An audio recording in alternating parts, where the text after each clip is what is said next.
Welcome to a special episode of This Week in Warframe. This episode will be covering the past month of Warframe because I haven't uploaded a individual video for the series in the past month. So it's going to be rather long, but we'll briefly cover the stuff that I've already covered in individual videos. So starting it off, we had update 22.20. This brought the start of changes to Saren with a full semi-rework of her systems. So if you want a full rundown of those changes, I have a video on the matter and there's also other YouTubers out there. So there were changes to her. We also got the Dojo Remaster with the new lighting system, the new fog system, and you can change that by going into your decorate and placing one of the polychromes on the ground. Now inside of this we also got the obstacle course architect room. It is separate to the previous dojo obstacle course. Now there's also new decorations for the dojo itself and there's new pigments in there as well. We also received the GPU particle system, homemade by DE themselves, so everyone on consoles and on each manufacturer of graphics card can use the new particle system. There was also 3 augments for Sentinels, one with Worm, Carrier, and Jin, each coming with their own special effects, and you can purchase them from Samaris' offerings alongside a new widget for your synthesis scanner, and that will just make it so it'll show the weaknesses and resistances of special enemies. That's what that widget does. There was also the controller cursor addition into the game for PC players. There's also the changes to the Scrambus and Combo units. They will now have a charge up time, and their nullifying aura will be identified by a glowing orb that expands from the unit when casted. You can also hijack Darjans in multiple ways. One, you shoot out the pilot and the Darjan will fall to the ground, where you can hijack it. There's Loki switch teleport from the ground into the pilot, and there's just using a finisher from behind while using your Arcwing. There is now a simplified spearfishing HUD in the game, where instead of your gear wheel, you'll have 3 little tabs in the bottom right hand corner, and using each of the buttons on there, so 1, 2, and 3, you can select which item you actually want from a separate gear wheel for each of those items. There was also changes to the Grineer Shipyard defense tile set. Equinoxes' alternate helmet was added into the game. There's a new peculiar mod called Growing Peculiar Mod, and that just makes it so upon damaging the unit, the body parts that you hit will be inflated. The operator UI has also seen some changes. We now have 3 different tabs before getting into them, with equipment, focus, and appearance. There was also a number of other changes, but once again, it's going to be a seriously long video, so watch the individual videos for these updates. So we also got hotfix 22.20.1 after that, 20.2, 20.3, 20.4, 20.5, 20.6, and 20.7. So everything up until 22.20.7 had some Saren changes inside of them, but 22.20.8 brought some changes to the dojo, and more specifically to Trinity. So with the dojo, you now have a decorator role for the dojo hierarchies, where that role is specifically for people who want to decorate and remove decorations from individual rooms, without having the ability to destroy rooms in your dojo. Now they also added a contribute all button to the dojo room, dojo decoration resource contributions, and the dojo research contribution screens. There's also a reset button for the obstacle course creation room. Now the change to Trinity, they made it so Trinity, Nidus, and Necros, their damage link abilities, will no longer transmit self-damage to the tethered target. And then for 22.20.9, they doubled the maximum amount of loadout slots you can purchase with Platinum. It is now at a maximum of 20. They've increased Void Fisher spawn rates in the Fisher excavation missions. The recruitment chat channel can now be accessed while in the dojo, and some more changes inside of there. Now moving on from the PC side of updates, consoles received some as well. So you guys now have everything up to date with PC, and everything that I just covered is in your console builds. Now in regards to the console cursor, with the controller changes, they've heard the feedback and there will be changes coming out with that. There is an individual post that Rebecca made on the forums covering all the issues there. Now, I believe most of the issues have been fixed, such as the shortcuts to specific menu sections. So if you want to know exactly what's happening with console, read the posts. I'll have links to them in the description. Now, starting at the end of the past month, there was an issue with one of the updates that brought the extreme absurdity of the chat moderation into account and into the spotlight, such as Nezha as a trap and all that shit. Players getting banned from global chat just for saying that, and it became more apparent because that update did bring the censorship to a fucking bullshit amount.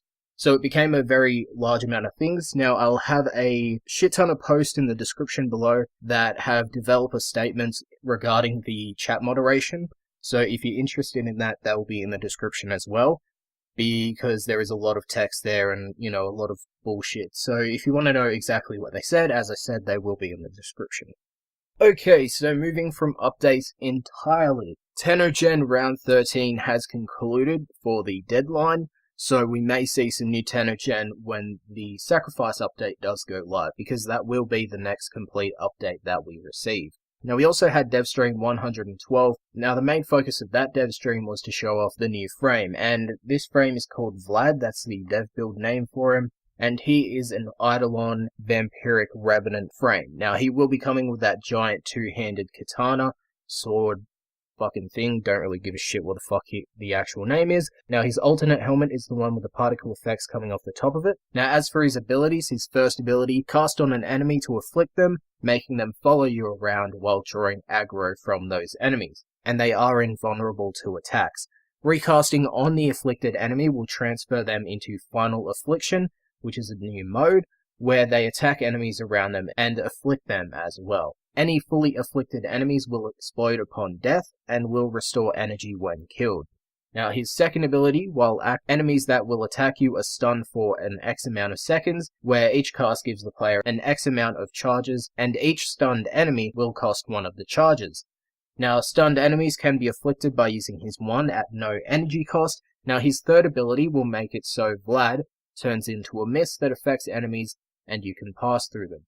Passing through enemies will also steal their health and shields. And as for his fourth ability, it will create a large AoE blast that puts all caught enemies to sleep for a certain amount of duration. Now here's something I'm not really fond of and I'm kind of annoyed at. They'll be separating exalted weapons from certain frames and making it so you can mod onto those weapons to make them more powerful. However, you will have to former them to equip the mods that you have, which I find is fucking stupid, because gotta reduce the grind, but we're also gonna separate two systems to make them more powerful, but you're gonna have to former them anyway, and that's more grind, because you're gonna have to fucking former them just to make them as powerful or even more powerful than they were before, which I just find is stupid. Just give us fucking 120 slots and just allow us to enable whatever mod we want in there. I don't know, I just don't think we should be able to fucking former these again. It was a big fucking hassle with Korra, and, you know, it's just my opinion on the matter. Now, these weapons will come with polarities already on them to lessen that, but still, it's kind of bullshit. And duplicate mods can be used on these weapons themselves. Orokin Catalyst will come pre-installed, and they won't give you mastery. Now, also getting new weapons, an Infested Sword, a Grenier Club, and Tenno Twin Swords as well. Now for those going to TennoCon, you will be able to play Frame Fighter there. Now Vauban and Titania are on the list to be reworked, so there may be some major changes coming to those frames in the future, or just some small tweaks. So now moving on from DevStream 112 information, they've changed the minimum supported specs for Warframe, so make sure you have a read of the post, because if you have anything below it, Warframe probably won't run anymore. Now the free Prime with Twitch Prime is back. If you have Twitch Prime or you want to get this bundle, there is a 7-day free trial that you can do to get Twitch Prime for free for 7 days, and you'll get Trinity Prime and a new Dana. Now Zephyr Prime access is about to retire, which means you can no longer pay real money to get all the Prime items in that pack. Same time as Necros Prime, the Tigris Prime and the Galatine Prime get vaulted, and that will of course June 19th. Now, for those who are caring about the Share Factory contest, that did end, and the winners were Noctis 9015, Gamerol C13, and Red Dragon 1229.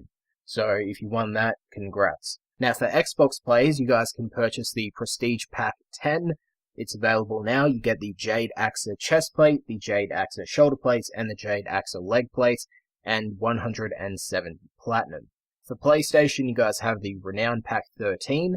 It comes with the Heck Shotgun, the Heck Obsidian skin, the Obsidian Provac shoulder guard, and 170 platinum.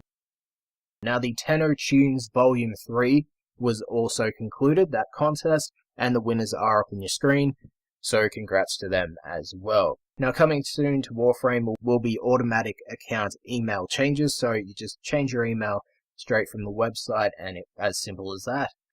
Now, they've also released a list of all the TennoCon 2018 Warframe partners who will be attending, so if you care about that shit as well, the link will be in the description below. And finally, before I recorded this video, they released UI redesign information and timeline as a developer workshop on the forums, and it's basically saying that they will be releasing UI 3.0 over a period of time, starting off with the login screen changes and working from there. So over the future of the game, we'll be seeing all 131 screens getting a rework. Don't know why they can't just wait until they have it all done, that way there's no fucking issues, but we'll just have to wait till we get the whole UI change. Anyway, that is it for this episode of This Week in Warframe. I know it was really fragmented, but all the source and links will be in the description or in the comments section if it doesn't fit. Thank you for watching, and I'll see you guys in the next episode.